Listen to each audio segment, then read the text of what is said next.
Hi there and welcome to this Next.js course. I'm really excited to have you here. My name is Shania and I'll be your instructor. Together, we're going to learn Next.js step by step, starting from the basics and moving all the way to building real projects.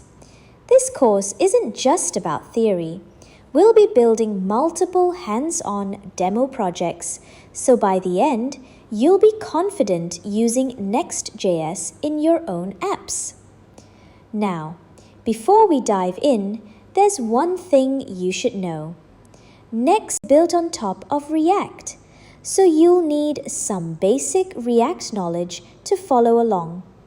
Don't worry though, if it's been a while since you last used React, I've included a quick refresher section right after this introduction. Alright, so let's get started with the big question. What is Next.js and why should you use it? Well, Next.js is a React framework. It extends React and makes building full-stack applications much easier. You might ask, but React already lets us build apps. Why do we need Next.js? Here's the thing. React is great, but it only handles the front end.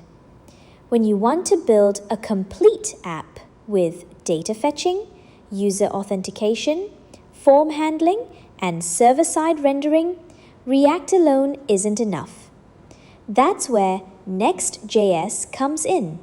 It takes your React skills to the next level and gives you all the tools to build full-stack applications, blending front-end and back-end in a single project. With Next.js, you can fetch and display data more efficiently, handle forms securely, improve SEO since pages are pre-rendered on the server, and even set up routes automatically just by creating files in folders. In short, Next.js saves you time, reduces boilerplate code, and makes your apps faster and more scalable. And that's exactly what we'll explore in this course. So get ready.